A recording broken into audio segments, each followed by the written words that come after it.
하느님께서 우리 커피아 교회에 2019년 소망을 담으셔서 2019 살아난다 지저스 처치 커피아 교회 이렇게 항아리를 만들어 주셨는데요. 더 놀라운 건 뒤에 십자가도 있어요. 네. 그래서 제가 이게 어제 새벽 기도가 끝났을 때 이영찬 전사님 이걸 들고 들어왔어요. 깜짝 놀랐거든요. 이게 뭔가 하고. 그런데 보니까 이런 문구들이 새겨져 있는 거예요. 우리 학경도님께서 우리 2019년도 우리 커피아 교회 우리 여기 계신 모든 분들이 이처럼 살아나시기를 소망하시면서 손수 제작해 오셨습니다. 여러분들 이거 보실 때마다 정말 이 정성처럼 우리 커피아 교회가 다시 살아날 수 있도록 여러분들 모두 다 살아나실 수 있도록 서로 격려해 주시고 또 칭찬해 주셨으면 좋겠고, 특별히 이것을 위해서 준비하신 우리 하경도님에게 우리 큰 박수로 우리 격려해 주시면 감사하겠습니다. 그런데 여기 보시면 이제 이 항아리는 준비가 됐어요. 그 뭐가 있어야 될까요? 꽃이요. 돈이요. 다음 주에 마음이 가시는 분은 그런데 절대로 물 주시는 꽃은 사오시면 안 됩니다. 이거는 조미료 같은 거라서 물을 부으면 안 된대요. 그래서 마음이 준비가 되시는 분들은 잘 채워주시면 더 아름다워질 줄 믿습니다. 그리고 오늘 우리 교회에 이렇게 방문해 주신 분이 계신데, 우리 그 박진희 사모님 아주 친한 우리 어릴 때부터 친구신데, 또 우리 교회에 이렇게 세무를 담당해 주시는 세무사님이시기도 한데, 우리 커피하게 오늘 방문해 주셨는데 아마 계속 나올 수도 있어요. 그러니까 크게 환영해서 박수 쳐주시면 감사하겠습니다. 네. 좀 이따가 우리 또 교제할 때 같이 좀 잘 챙겨주시고 환영해 주시면 감사하겠습니다. 여러분, 이번 주가 설 연휴였죠. 네. 너무 빨리 지나갔죠. 그런데 예전에는 이 설만 되면 텔레비에서 뭘 많이 해주냐면 영화를 많이 틀어줬어요. 그쵸? 근데 요즘에는 특별히 이렇게 볼만한 영화가 별로 없었던 것 같아요. 그런데 요즘에 또 이제 극장가에서도 설을 맞춰서 뭐 새로운 영화들을 많이 개봉했던 것 같은데, 아마 요즘에 영화 중에 가장 그 핫한 영화가 뭔지 아세요? 극한 직업. 극한 직업이라는 영화가 제일 핫하다고 합니다. 그래서 이게 어제 일자로 1200만 명이 봤대요. 그러니까 우리나라 인구 중에 4분의 1은 본 거예요. 지금 어마어마한 거죠. 그래서 이거에 이제 기업은행이 이 영화에 펀드를 투자를 했는데 7억을 투자를 했는데, 이게 지금 50몇 억이 이렇게 투자가 됐는데 아마 지금 한 10배 이상의 수익을 내서 기업은행이 엄청나게 대박 터졌다, 뭐 이런 기사도 나오고 하더라고요. 그것처럼 이제 극한 직업이 지금 아주 인기에 있어요. 혹시 극한 직업 보신 분 계십니까? 훌륭하시네요. 저는 보고 싶었는데 갈 수가 없었어요. 그래서 제가 하도 궁금해서 이제 이거에 대한 이렇게 간단한 홍보 영상 혹은 이제 내용들을 좀 찾아봤어요. 그래서 이제 보신 분은 잘 아시겠지만 제가 이제 맞는지 안 맞는지는 나중에 얘기해 주시고, 제가 찾아본 거에 의해서는 이 극한 직업이라는 내용이 우선 이제 우리나라 형사들에 대한 얘기인 것 같아요. 근데 형사들이 그 중에서도 이제 한 팀이 있었는데 그 팀이 실적이 되게 초라한 거예요. 흔한 얘기로 되게 약한 부서예요. 그래서 담당하고 있는 형사 팀장이 있겠죠. 이 분은 항상 밀리는 거야, 후배들한테. 그래서 자기 후배가 또 자기네 부서 반장이 됐어요. 근데 그 와중에 이제 어떤 소스를 얻었대요. 어떤 소스를 얻었냐면 마약을 담당하는 여러 가지 이제 범죄 집단들이 어디에서 이제 사건을 한다는 그런 정보를 수집한 거예요. 그래서 이제 이번에 그 모든 것들을 역전시키려고 그 팀들을 이끌고 잠복 근무를 시작하게 되었다고 합니다. 그런데 그 잠복 근무를 하기에 가장 좋은 집이 어디였냐면 그 범죄 현장 바로 맞은편에 치킨집이 하나 있었대요. 근데 그 치킨집에서 계속 잠복 근무를 하는 거죠. 뭐처럼? 손님처럼 위장하고. 그런데 그 치킨집에도 불행이 다가왔어요. 뭐였냐면 자영업자의 피해로 이제 그 집도 폐업하게 생긴 거예요. 그런데 이제 형사들이 그 상황에서 어떻게 하냐면 결정을 내리면 우리가 치킨집을 인수하자. 누가 이렇게 엄한소를 해가지고 실질적으로 이제 그거를 인수를 한 거예요. 왜 그러냐면 이제 잠복 근무를 하려면 이제 손님을 오기에는 좀 너무 티나니까 아예 우리가 치킨집을 운영하면서 그 사람들을 관찰하자. 아주 엉뚱한 생각인 거죠. 그래서 이제 그것이 시작된 거죠. 그러면서 이제 극한 직업이 시작된 거예요. 왜 그러느냐? 형사도 좋은 직업이 아니죠. 극한 직업이에요. 왜 그러냐면 거기서 나오는 얘기로 하자면 박봉의 경무에 시달리고 항상 위험에 노출돼 있고 칼에 찔리고 그렇죠? 그리고 사람들한테 욕먹고. 근데 더 나아가서 치킨집도 극한 직업이래요. 왜 그러느냐? 닭 손질하다가 비고 뜨거운 기름에 디고 손님에 디고 하여튼 쉬운 일이 아니라는 거죠. 그래서 이 사람들이 이제 극한 직업에서 더 극한 직업으로 넘어가는 이제 순간을 경험하게 되는 거죠. 그런데 이제 여기서 아주 반전이 일어났다는 거죠. 뭐냐면 그 치킨집을 운영을 해야 되는데 형사들이 무슨 요리를 할 수 있겠어요. 근데 그 중에 또 그 형사 중에 한 명이 수원 왕갈비에서, 그러니까 부모님들이 왕갈비집을 운영하는 거야. 그래서 그 집에서 아주 비법으로 내려오는 수원 왕갈비 양념 간장을 그 치킨에다가 양념 간장으로 쓴 거예요. 근데 이게 대박이 났다는 거예요. 그리고 이 사람들은 치킨집을 운영을 하는데 형식적으로 운영을 해야 되는데 이제 팔 게 없으니까 그 형사 중에 한 사람이 자기네 집의 비법을 갖고 와서 발라서 팔았는데 그게 대박이 난 거예요. 흔한 얘기로 맛집이 된 거예요. 그래서 어떻게 되냐면 우리 여기 앞에 있는 만두집처럼 사람들이 줄 서서 먹는 사건이 벌어진 거죠. 그러니까 이제 형사들이 이제 난리가 난 거예요. 왜? 손님이 너무 많이 오니까 어떻게 된 거예요? 잠복 근무를 못하고 주객이 전도된 거예요. 그래서 이제 거기서 이런 멘트가 나와요. 뭐냐면 잠복 근무를 해야 될 것이냐 치킨을 팔아야 될 것이냐. 그러니까 이 사람들도 너무 예상치 못했던 일이 벌어진 거죠. 그런데 이제 이런 문제들을 하면서 이제 끝이 어떻게 되는지 저는 영화를 안 봐서 모르겠어요. 그거는 이제 영화를 여러분들이 보시면 되겠는데, 그런데 이제 극한 직업을 가지고 이제 그 사람들이 이제 그런 일들을 통해서 결국에는 해피엔딩으로 끝난다는 스토리인 것 같아요. 그런데 저는 이 영화를 보면서 한편 예수님이 생각이 났어요. 왜 예수님이 생각이 났느냐? 여러분 한번 생각해 보세요. 예수님이 이 땅에 오셨어요. 그렇죠? 그리고 제자들을 사랑하시고 모든 사람들을 사랑하시고 섬기셨어요. 예수님의 사명이 있었죠. 그리고 예수님을 그냥 어떤 직업군으로 보자면 예수님의 직업이 뭐였냐면 바로 이 복음을 선포하고 복음으로 사람들을 사랑하고 섬기고 사람들을 고쳐주는 것이 예수님의 직업이었던 것이죠. 근데 이 예수님의 직업이라는 것이 세상적으로 얘기하자면 좋은 직업이 아니었다는 거죠. 극한 직업이었다는 것이죠. 왜 그랬죠? 예수님이 태어나실 때 정말 왕이지만 그럼에도 불구하고 가장 낮은 곳에서 부유에서 태어나셨고 또 목수의 아들로 태어나서 어릴 때부터 뭘 하셨냐면 노가다를 하셨다는 거예요. 그렇죠? 예수님이 절대로 편안한 삶이 아니었어요. 더 나아가서 성인이셨어요. 그래서 이제 예수님께서 이제 성경에서 흔히 얘기하는 우리가 역사적으로 볼 때 예수님께서 사역의 공생애기를 3년으로 잡고 있는데 보통 30세에서 35세 사이 정도라고 생각을 하고 정확한 연도는 몰라요. 아무도. 그런데 이제 그때 한 3년의 사역을 하실 동안 예수님께서 사역을 하실 때 매우 놀라운 기사와 표적을 보여주죠. 그런데 예수님께서 뭐라고 그러셨죠? 인자는 불도 없고 머리 둘 곳도 없고 사람들한테 환영도 받지 못한다라는 그런 이야기를 하셨어요. 예수님이 많은 사람들을 고쳤지만 많은 사람들을 고침으로 인해서 오히려 더 많은 부와 영광을 누린 것이 아니라 피곤함과 경무에 시달리셨어요. 그래서 며칠 전에도 우리나라 응급센터 장이셨던 분이 어떻게 경무에 돌아가셨고 또 며칠 뒤에 또 뉴스가 나왔는데 뭐 같은 길병원에서 또 레지던트가 사망하는 사건. 근데 뭐 병원뿐만이 아니라 요즘에 우리 보면 많은 산업 현장 속에서 이렇게 경무에 시달리고 많은 일을 하는 사람들이 어떻게 가로사로 쓰러지는 일들을 보게 되는데 예수님도 마찬가지로 이렇게 많은 경무와 가로에 시달리셨다는 것이죠. 더 나아가서는 예수님께서 이렇게 하시면 칭찬을 받아야 되잖아요. 사람들한테 존중받아야 되잖아요. 근데 예수님께서 좋은 일만 하면 사람들이 어떻게 해요? 칭찬하고 감사하기보다는 비방하고 견제하고 더 나아가서는 죽여버리겠다고 위협하는 사건들이 있었어요. 그럼에도 불구하고 예수님은 어떡하죠? 끝까지 사랑하셨고 섬기셨고 그리고 루틴하게 행동하셨다는 것을 우리는 3주간에 걸쳐서 우리가 봤어요. 그런데 보세요. 그렇게 했으면 최소한 제자들은 예수님을 끝까지 배신하지 않았어야 되는 거잖아요. 그런데 오늘 말씀을 보면 오늘의 이야기는 결국 뭐냐? 바로 그 배신이 절정으로 가는 거예요. 모든 제자들은 예수님을 배신했고 도망가 버렸어요.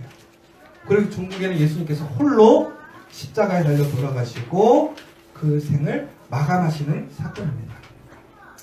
그러면 잘 보세요. 예수님의 사역하셨던 이 복음의 사역은 정말 극한 직업이에요. 자, 여러분의 자녀가 이런 극한 직업을 갖겠다고 하면 여러분들 그 자녀에게 권해 주시겠어요? 축복하시겠어요? 우리 박 집사님, 박민희가 공무원 포기하고 복음의 사역으로 나가겠다고 하면 축복해 주시겠어요? 네. 아멘! 근데 대부분의 사람들은 쉽지 않죠. 여기 우리 청년들, 꿈을 찾아가는 우리 청년들, 다 직업들을 찾아갔지만, 다시 이런 복음의 그 힘들고 어려운 극한 직업, 취하시겠어요? 다들 머리로는 알죠. 좋은 일이야? 그러나 쉽지 않아요. 왜? 극한 직업이니까. 그런데요, 얼마 전에 그 뉴욕타임즈인가에서 이런 얘기를 했어요. 하버드보다 더 합격하기 힘든 게 뭔지 아세요? 한국 공무원이래요. 뉴스에 나왔어요.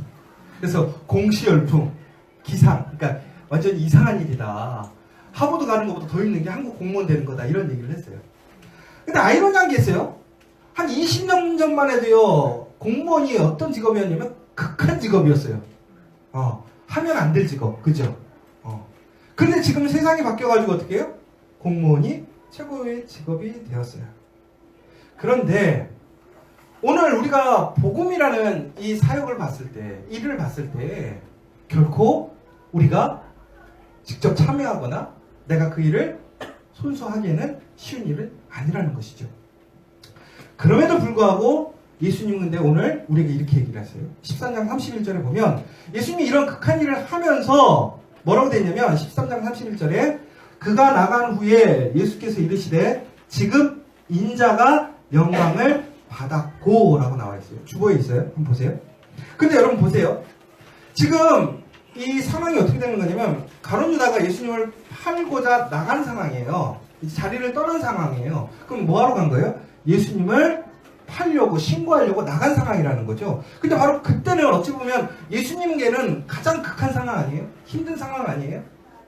예수님을 사랑했던 그 제자가 예수님을 배신하고 팔려 나가는 그 상황을 예수님 지금 목격하고 있는 거잖아요. 그런데 바로 그때 예수님이 뭐라고 하시냐면 내가 오늘 영광을 받았다라고 얘기를 하신다라는 거예요. 근데 여러분 예수님이 받으신 영광이 뭐였어요? 오늘 이 사건 이후에 무슨 일이 벌어지죠? 십자가잖아요. 죽음이란 말이에요. 그런데 예수님은 뭐라고 하셨냐면 본인이 영광을 받았다라고 얘기를 하고 있어요. 여러분 어떻게 이것이 영광일까요? 극한 직업인데 오히려 이것이 영광이다라고 얘기를 하고 있다는 거예요. 왜 그렇죠? 더 나아가서는 이거를 원문적으로 보자면 받았다라는 것이 단순히 그냥 고백하는 것이 아니라 확신이고 결과의 의미를 내포하고 있다는 거예요. 그럼 예수님 무슨 얘기예요? 내가 오늘 영광을 받았다라는 확신이 있고 결과가 주어졌다는 거예요. 근데 우리는 알고 있지만 십자가라는 것이죠. 그러면 이것이 왜 영광이냐라는 것이죠. 이게 되게 중요한 포인트인 것 같아요. 왜 그러느냐? 예수님께서는 오늘 본인의 의지나 본인의 계획이 아니라 누구의 말씀에 순종했냐면 하나님의 말씀에 하나님의 계획에 참여했어요. 그래서 결국에 순종하게 되었고 그로 인해서 예수님은 십자가로 나아가게 되는 거예요. 그런데 이것이 하나님께는 어떻게 되는 거예요? 영광이 된다는 거예요. 왜? 이것이 바로 하나님께서 사랑하시는 모든 사람들을 구원에 이르게 하는 길이니까. 하나님의 계획이 어떻게 되는 거예요? 성취되는 일이니까. 결국은 우리가 우리의 삶 속에서 하나님의 말씀을 실천하고 하나님의 계획을 이루고 하나님 말씀에 순종할 때 그것이 뭐예요? 하나님의 영광인 것이고 그것이 하나님의 영광일 때 우리에게 무엇이 된다는 거예요? 영광이 된다는 거예요. 더 나아가서는 그 영광이 우리에게 주어졌던 게 뭐예요? 바로 예수님의 부활과 승천. 그리고 결론적으로 얘기하자면 바로 하나님의 놀라운 능력의 위임의 사건이 이루어진다는 거예요. 그러므로 예수님께는 그것이 영광이었다라는 거예요. 극한 직업이지만 지금 당장 내 눈앞에는 고난과 십자가가 있지만 그것이 하나님의 영광이었기 때문에 그 영광을 통해서 예수님께서 영광을 받으셨다라는 것을 오늘 선포하시고 고백하시고 확신하시고 결과로 우리에게 보여주었다라는 것이죠. 그래서 종국에 우리가 그리스도인으로서 우리가 추구해야 될 영광이 뭐냐라는 거예요. 여러분, 여러분의 삶 속에서 영광 받고 싶지 않으세요? 그리스도인은 영광 받으면 안 돼요? 영광 받아도 돼요. 영광을 받아야 돼요. 근데 어떤 영광을 받아야 될 것이냐가 중요하다는 것이죠. 첫 번째, 그게 뭐냐? 바로 하나님의 뜻을 행함으로 받는 영광이 되어야 된다는 거예요. 이보다 더 영광스러운 것은 없어요. 여러분, 오직 하나님의 말씀에, 하나님의 영광에 참여한 사람들만이 하나님의 영광을 누리게 된다. 이 사실을 기억하시기 바랍니다. 그리고 여러분들, 이것을 위해 여러분 최선을 다하시는 여러분들이 되셔야 된다. 그러면 이제 13장 32절에 보면, 만일 하나님이 그로 말미암아 영광을 받으셨으면 하나님도 자기로 말미암아 그에게 영광을 주시리니 곧 주시리라 라고 나와 있죠. 결국은 지금 제가 말씀드린 바로 그 얘기예요. 그런데 바로 여기 보시면 곧 주시리라라고 나와 있어요. 곧 주시리라. 그러니까 하나님의 영광에 참여한 사람들에게 하나님께서 영광을 주시는데 어느 정도로 빨리 주시냐면 바로 주신다는 거예요. 여러분들이 하나님의 말씀에 순종해서 하나님의 영광에 참여하면 여러분들에게 하나님의 영광이 주어짐을 믿으시기 바랍니다. 여러분, 눈에 보이지 않죠? 여러분들이 소망하는 그 영광이 나타나지 않았죠? 그러나 이미 우리에게 주어졌다는 것을 믿는 것이 중요하다는 거예요. 그러면 그 믿음을 통해서 어떻게 된다는 거예요? 하나님이 약속하신 그 영광이 우리에게 주어졌다는 거예요. 이것이 믿음이라는 거예요. 여러분, 근데 우리는 항상 뭐예요? 의심해요. 내가 영광을 받았는가? 영광을 받을 수 있는가? 라고 질문해요. 그렇지 않다는 거예요. 하나님의 영광을 나타내는 사람에게는 영광이 주어졌음을 믿는 여러분들 되시길 바랍니다. 그래서 여러분, 믿음은 머리로 하는 게 아니에요. 우리의 이 믿음의 삶은 우리의 입으로 하는 것이 아니라는 것이죠. 근데 여러분, 가끔씩 이런 얘기 하지 않아요? 그런데 목사님, 이것은 사역자들이 하는 일 아닙니까? 목사님이 하셔야 되는 일 아닙니까? 전사님들이 해야 되는 일 아닙니까? 또 우리가 극단적으로 얘기하면 이렇게도 얘기하죠. 나는 사역자가 아니에요 라고 얘기를 하고 있다는 거예요. 근데 여러분 잘 보세요. 성경에 보면 베드로전서 2장 9절에 보면 뭐라고 되어 있냐면 이렇게 나와요. 그러나 너희는 택하신 족속이요 왕같은 제사장들이요 거룩한 나라요 그의 소유가 된 백성이니 이는 너희를 어두운 데서 불러내어 그의 기이한 빛에 들어가게 하시니에 아름다운 덕을 선포하게 하려 하시니라. 여러분들이 뭐라고요? 택하신 족속이고 왕같은 제사장들이다 라고 얘기를 하고 있어요. 자 보세요. 목사가 제사장이에요? 전도사가 제사장이에요? 아니에요. 하나님의 택하신 자들이 다 뭐예요? 하나님의 택하신 족속이고 거룩한 제사장이다 라고 얘기를 하는 거예요. 그러면 이건 무슨 얘기예요? 하나님의 거룩한 제사장들이 해야 할 일이 무엇이냐라는 거예요. 바로 하나님의 영광을 나타내는 일이라는 거예요. 이거는 누구나 하나님을 믿는 모든 사람들에게 동일하게 주어져 있는 사명이고 극한 직업이라는 거예요. 그러나 그 극한 직업을 영광으로 알고 믿음으로 참여하는 사람들에게는 어떻게 된다는 거예요? 하나님의 영광이 주어진다. 살아난다. 삶이 변화된다. 이 얘기를 하는 거예요. 그러면서 13장 33절에 보면 뭐라고 되어 있냐면 작은 자들아 내가 아직 잠시 너희와 함께 있겠노라 라고 하시면서 작은 자들아 라고 얘기를 하고 있어요. 자 여러분, 작은 자들아, 작은 자, 어떤 사람을 지칭하는 걸까요? 작은 자. 오늘 이 이야기하고 있는 대상은 누구냐면 결국은 예수님의 제자들이에요. 근데 예수님은 예수님의 제자들을 작은 자들이라고 불렀어요. 근데 실질적으로 보면 작은 자들이죠. 왜? 예수님을 다 배신하니까. 큰 사람들이 아니에요. 그렇죠? 그런데 예수님께서는 이 작은 자들을 책망하거나 비판하기 위해서 작은 자라고 부르지 않으셨다라는 거예요. 예수님께서 이 작은 자라고 부르셨던 이유는 이들이 부족하다라는 것을 인정하는 거예요. 이 사람들에게는 필요함이 있다는 것을 인정하는 거예요. 연약하다라는 것을 인정하는 거예요. 그런데 이것을 비판하려고 하는 것이 아니라 오히려 반대로 작기 때문에, 연약하기 때문에, 사랑하는 아이이기 때문에 어떻게 해야 된다는 거예요? 보호해주고 존중해주고 가르쳐야 된다는 거예요. 그래서 이게요, 이 번역을 보면요, 뭐 영어 성경의 NASB 같은 경우에는 이거를 그러니까 리틀 차일드라고 했어요. 칠드런이라고 했어요. 리틀 칠드런이라고 했는데 이게 작은 아이, 그냥 정말로 우리가 생각했을 때 부족한 아이 이렇게 평가했는데 그 밖에 다른 NIV나 라틴 바이블이나 혹은 루터 성경이나 한 여러 성경들을 보면요, 거기서는 뭐라고 되어 있냐면 바로 이런 뜻이 아니라 아들, 나의 아들, 사랑하는 아이들이라고 지칭하고 있다는 거예요. 그러니까 결국은 예수님께서 작은 자들아 라고 얘기하신 게 뭐예요? 나의 사랑하는 아들아, 연약한 나의 아들아. 결국은 이건 뭐예요? 예수님은 불쌍하고 어리석고 부족하지만 그들을 사랑하시면서 끝까지 섬기시는 관점에서 그들에게 끝까지 권면하고 계시다는 걸 보여주고 있다는 거예요. 그러면 여러분, 여기서 우리가 무엇을 이해할 수 있어요? 예수님은 내가 실수하고 내가 부족해도 끝까지 나를 어떻게 하시다고요? 사랑하시고 섬겨주시고 계신다는 거예요. 우리의 부족함 때문에 우리가 사랑의 자격이 없어지는 것이 아니라 부족하기 때문에, 오히려 연약하기 때문에 예수님께서는 끝까지 더 나를 사랑하시고 섬겨주시는 그분이라는 거예요. 그분의 사랑이, 그분의 능력이 여러분과 함께 있다는 것을 여러분 기억하셔야 된다는 거예요. 그러면서 이렇게 얘기하시는 거예요. 얘들아, 부족하고 연약하지만 다시 시작하자. 어떻게? 13장 34절에 보면 이렇게 나오죠. 새 계명을 너희에게 주노니 서로 사랑하라. 내가 너희를 사랑하는 것 같이 너희도 서로 사랑하라.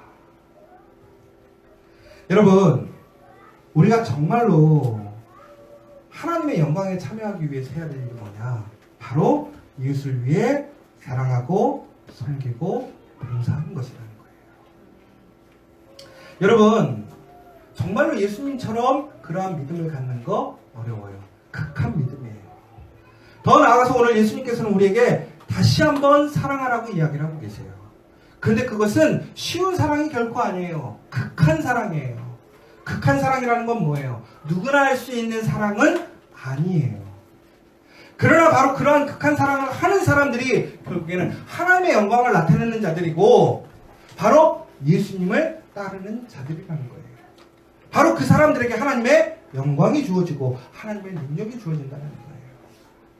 사랑하는 여러분, 비록 힘들지만 극한 사랑에 도전하는 여러분들 되시기를 간절히 소망합니다.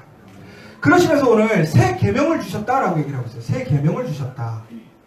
여러분, 근데 이 새 계명이라는 게요, 언어적으로 보면 완전히 새로운 계명이에요. 완전히 새로운. 그 전에 없었던 거. 근데 오늘 예수님께서 사랑하라고 얘기하셨어요.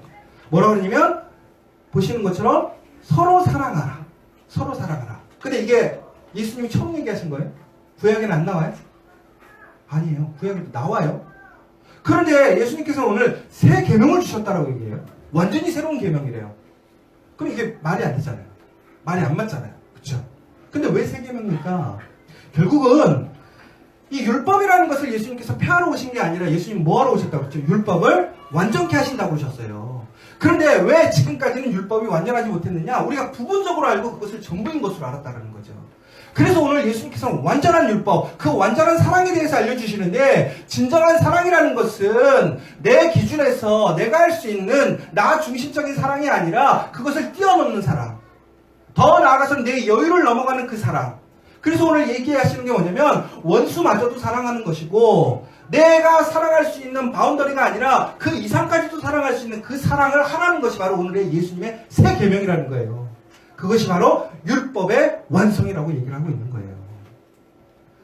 여러분, 그 새 계명을 주셨어요. 내가 너희를 사랑한 것 같이. 결국은 뭐예요? 우리가 기준으로 삼아야 될 것은 나의 상황과 형편이 아니라 누구를 기준으로 삼아야 된다? 예수를 기준으로 삼아야 된다. 그래서 어떻게? 서로 사랑하라는 거예요. 여러분, 이 사랑 쉽지 않습니다. 그러나 도전하시는 여러분 되셨으면 좋겠어요. 그런데 이 극한 사랑에 도전하려면 좀 생각을 해봤어요. 어떻게 해야 정말 사랑할 수 있을 것인가? 첫 번째는 타인을 사랑할 수 있어야 서로 사랑할 수 있잖아요. 근데 여러분, 타인을 사랑한다. 방금도 제가 말씀드린 것처럼 타인을 사랑하는 것은 결국은 내가 좋아하는 사람, 내가 선호하는 사람만 사랑하는 것이 아니라는 거죠. 나한테 불편한 사람, 나랑 잘 맞지 않는 사람, 내가 싫어하는 사람마저도 어떻게 하라는 거예요? 사랑하라는 것을 포함하고 있다라는 거예요. 두 번째는 서로 사랑해야 돼요. 근데 이게 서로 사랑하려면 어떻게 해야 되느냐? 우선 여러분, 내가 누군가에게 사랑을 받았어. 그러면 나도 그 사람을 사랑해야 이게 서로 사랑하는 거잖아요. 오늘 중요한 포인트는 뭐냐면요, 짝사랑하지 말고 뭐 하라는 거예요? 서로 함께 사랑하라는 거예요. 함께 사랑하려면 어떻게 되느냐? 누군가 나를 사랑하고 섬겼으면 나도 똑같이 어떻게 하라는 거예요? 그 사람을 섬기고 사랑해 주라는 거예요. 자, 여러분들이 받는 사랑에 대해서 여러분들은 어떻게 생각하세요? 당연하다고 생각하세요? 아니면 여러분들은 그것에 대해서 감사하고 그것을 기뻐하세요? 여러분, 여기 있는 모든 사람들은 사랑받을 자격이 있지만 그것이 권리는 아니에요. 누군가 여러분을 섬기고 사랑하는 그 헌신과 섬김이 있기 때문에 여러분들이 사랑을 받는 거지, 여러분들이 사랑받을 존재여서 여러분들이 너무나 특별해서 여러분 자체를 사랑하는 건 아니죠. 그런데 우리는 가끔씩 어떻게 해요? 내가 받는 사랑에 대해서 나는 그것에 대해서 감흥이 없어요. 당연하다고 생각해요. 여러분, 그러므로 누군가 나를 사랑해 줬을 때 우리가 어떻게 반응해야 되느냐? 첫 번째는 같은 모양으로 사랑하십시오. 이건 이거예요. 누군가 여러분에게 돈을 줬어요. 그럼 어떻게 사랑할 수 있을까요? 돈을 주세요. 여러분들에게 누군가가 먹을 걸 사줬어요. 어떻게 사랑할 수 있어요? 먹을 걸 사주세요. 이것이 기브 앤 테이크예요. 여러분, 사랑은 기브 앤 테이크예요? 아니면 조건 없이 주는 거예요? 조건 없이 주는 거예요? 네. 사랑은 기브 앤 테이크예요. 건강한 사랑은요, 서로 간에 주고받음이 확실해야 돼요. 안 그러면 병들어요. 왜? 우리는 하나님께 사랑만 받나요? 우리 하나님 사랑 안 해요? 사랑하니까 관계가 성립되는 거예요. 인격적인 관계가. 좋은 관계는요, 기브 앤 테이크가 확실해야 돼요. 여러분, 누군가에게 받았으면 100% 돌려주는 여러분들 되시기 바랍니다. 네. 많이 받는 사람은 얘기를 잘 안 해요. 그런데 여러분, 또 한 가지가 있어요. 그러면 내가 다 똑같은 거로만 줘야 되느냐? 그렇지 않죠. 어떤 거예요? 사랑이라는 것은요, 내가 돈을 받았다고 돈으로만 줄 수 있는 건 아니잖아요. 어떻게 할 수 있을까요? 내가 받았다면 내가 줄 수 있는 것으로 주는 것도 사랑이에요. 누군가에게 나에게 돈을 줬어. 근데 나는 돈을 줄 수 없어. 그럼 뭘 줄 수 있어? 밥을 줄 수도 있어요. 격려를 줄 수도 있어요. 따뜻한 마음을 줄 수도 있어요. 사랑이라는 것은 단순히 물질에 구한되지 않아요. 결국은 뭐예요? 그 마음을 서로 받고 주는 것이겠죠. 세 번째로는 나만 할 수 있는 것으로도 줄 수도 있어요. 여러분, 결국엔 뭐예요? 서로 사랑하기 위해서는 어떻게 해야 돼요? 서로 교류가 있어야 된다는 거예요. 저는 그래서 우리 커피학교에는 정말 그런 사랑이 되었으면 좋겠어요. 그래서 저는 오늘 하경도님이 이렇게 딱 해왔을 때 너무 감사했어. 왜? 교회에서 받는 사랑만 받으니까 미안하니까 어떻게 하신 거예요? 자기 사랑으로 어떻게 한 거예요? 항아리를 만든 거예요. 여러분 보세요. 이 항아리가 어찌 보면 이곳에서 쓸모가 있을 수도 있고 없을 수도 있어요. 근데 제가 생각해보세요. 제가 교회가 끝나는 날까지 이 항아리를 버릴까요? 안 버릴까요? 버릴 수 있을까요? 없을까요? 절대로 못 버려요. 우리 교회가 망하지 않는 날까지는 이게. 왜 그렇죠? 그 사랑을 자기의 방식으로 전달했기 때문에 사랑을 버릴 수가 없는 거예요. 그러므로 여러분, 우리 커피학교에서는 정말로 다른 사람에게 또한 함께 사랑할 수 있는 그런 공동체가 되었으면 좋겠어요. 그리고 정말로 여러분 되게 중요한 포인트가 하나 있어요. 여러분, 우리가 서로 사랑하려면 어떻게 해야 되냐면 내가 남을 사랑해야 되겠죠. 일반적으로. 그죠? 그리고 두 번째는 기브 앤 테이크가 돼야 된단 말이에요. 근데 세 번째 중요한 게 하나 더 있어요. 뭐냐면 이게 조금 어려운 건데 그래서 극한 사랑인 것 같아요. 뭐냐면 남이 나를 사랑하게 해야 돼요. 보세요. 여러분, 내가 아무리 사랑한다고 물건을 사다 주고 좋은 것을 사다 준다고 해서 그 사람이 나를 사랑하나요? 결코 그것으로는 되지 않아요. 물량으로 되진 않아요. 결국엔 뭐예요? 그것이 나중에 결국엔 어떻게 해요? 그 사람의 마음을 감동시키는 거죠. 그래서 그 사람이 나를 어떻게 해? 사랑하게 만드는 거잖아요. 그럼 여러분, 정말 우리가 서로 사랑하려면 어떻게 해야 돼요? 그 사람한테 내가 너는 나를 사랑해야 된다는 의무감을 주는 것이 아니라 어떻게 해야 돼요? 내가 그 사람이 나를 사랑할 수 있게끔 만들어야 된다는 거예요. 근데 우리는 뭐라고 그래요? 제가 나를 사랑하지 않아요. 쟤는 사랑이 없어라고 얘기를 하는데 그 사람의 책임을 묻기에 앞서서 우리가 먼저 뭘 해야 된다는 거예요. 나는 그 사람이 나를 사랑할 수 있는 그런 사람으로 살아가고 있는가를 살펴봐야 된다는 거예요. 여러분 사랑받고 싶죠? 서로 사랑해야 된다는 거 알죠? 그러면 여러분 정말로 여러분 스스로를 여러분들이 사랑받을 수 있는 사람으로 만들고 있어요? 그렇게 사람들에게 사랑을 보여주고 있어요? 오늘 예수님이 얘기하시는 것은 바로 그러한 사랑이라는 거예요. 제가 예전에 이제 캐나다에 딱 처음에 갔을 때 뭐 자주 했던 얘기지만 제가 처음에 설교를 딱 들어갔는데 깜짝 놀랐던 게 거기가 한국 애들이 아니라 캐나다 애들이었어요. 뭐 혈통적으로는 다 한국 애들, 2세들이에요. 근데 말을 한국말을 못하는 애들이었어요. 근데 제가 그날 설교를 영어로 준비했을까요? 한글로 준비했을까요? 한글로 준비했어요. 모르고 들어갔는데 애들이 한마디도 못 알아보고. 더 웃긴 건 그날 끝나고 회의를 했어. 회의를 하는데 한국말을 한 번도 안 썼어요, 애들이. 저는 그날 무슨 얘기를 했는지도 기억도 안 나요. 그러면 제가 이제 그 다음 주에 또 설교를 해야 되잖아요. 어떤 일이 생겼을까요? 근데 이제 그런 얘기 하시더라고요. 이제 주변의 분들이 목사님, 그때는 이제 전도사였으니까 전사님, 만약에 설교하시는 게 너무 힘드시면 그냥 한국말로 하세요. 애들 다 알아먹을 건 알아먹어요. 말은 안 해도 왜냐면 집에서는 다 엄마 아빠가 한국말 쓰니까. 근데 이제 설교는 용어가 조금 달라서 이해 못하는 부분도 있지만 70~80%는 이해할 수 있으니까 그냥 좀 쉽게 한국말로 설교하셔도 돼요. 그렇게 얘기를 했어요. 자, 그럼 여러분 같으면 한국말로 한국말로 설교하시겠어요? 영어로 설교하시겠어요? 영어. 영어를 근데 못하는데? 영어를 설교를 해본 적이 한 번도 없는데? 근데 제가 그날 성령이 충만했든지 영어 설교를 해야 되겠다는 마음을 가지게 된 거예요. 근데 제가 그때는 너무 몰랐어요. 설교를 준비하는 게 제가 맨날 설교를 하니까 쉬울 줄 알았죠. 근데 막상 설교를 준비하는데 나중에 막 스트레스가 너무 들었어요. 그래서 주일날 오는 게 싫었어. 여기는 일주일이 너무 짧은 거예요. 그러니까 설교를 어떻게 준비하냐면요. 한글로 설교를 준비를 해놔. 그럼 그 다음 두 번째는 뭘 할까요? 번역을 해야 돼. 근데 번역을 했더니 이게 완전히 콩글리시야. 어순이 안 맞고 말이 안 맞고 애들이 쓰는 용어가 아니야. 그러니까 여러분들 잘 아시는 것처럼 가끔씩 외국 사람 나와가지고 한국말 어설프게 쓰는 거 있잖아요. 딱 그 수준인 거죠.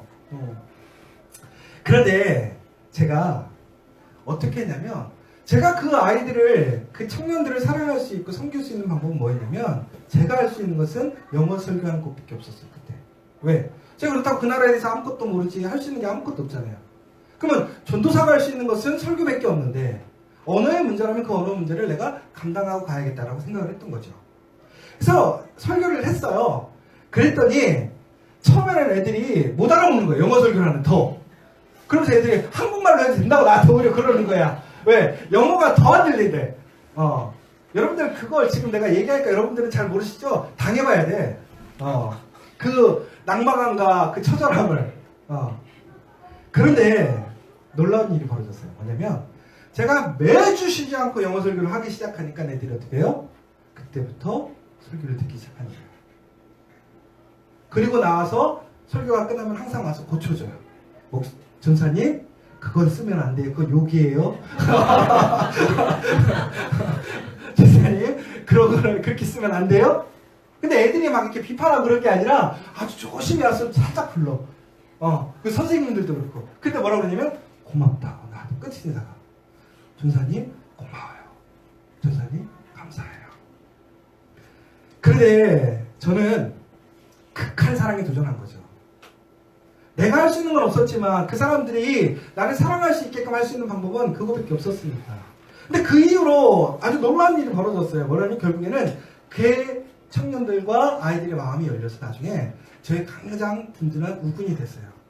그래서 제가 힘들고 어려울 때 가장 중요한 뭐 재정적인 지원부터 해서 또 깜짝 선물, 뭐 나를 끝까지 책임지고 도와줬던 그 모든 일들이 그 사건으로 벌어지게 된 거죠. 여러분, 우리가 누군가를 사랑할 때 쉽지 않아요. 더 나아가서 내가 할 수 있는 사랑을 더 넘어가서 그 사람들이 받을 수 있는, 그 사람들이 원하는 사랑을 주는 거 더 쉽지 않아요. 그런데 그렇게 사랑하게 되면 그 가운데 변화가 일어나요.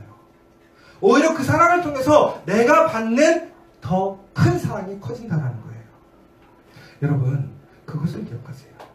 그런데 예수님께서 뭐라고 그러셨냐면 바로 그것이 하나님의 영광이고 그로 인해서 내가 받는 하나님의 영광이 된다는 거예요. 여러분, 우리가 서로 사랑해야 돼요. 그런데 이 사랑은 보여줘야 돼요. 보여질 수 있어야 돼요.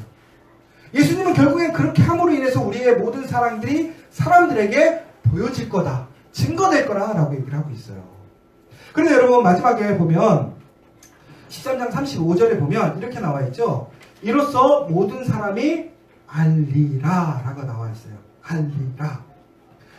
그러면 여러분, 우리의 사랑을 통해서 결국은 사람들이 어떻게 된다는 거예요? 그들의 관찰과 경험을 통해서 우리가 하나님의 영광을 나타내는 사람이라는 것을 알게 된다는 거예요.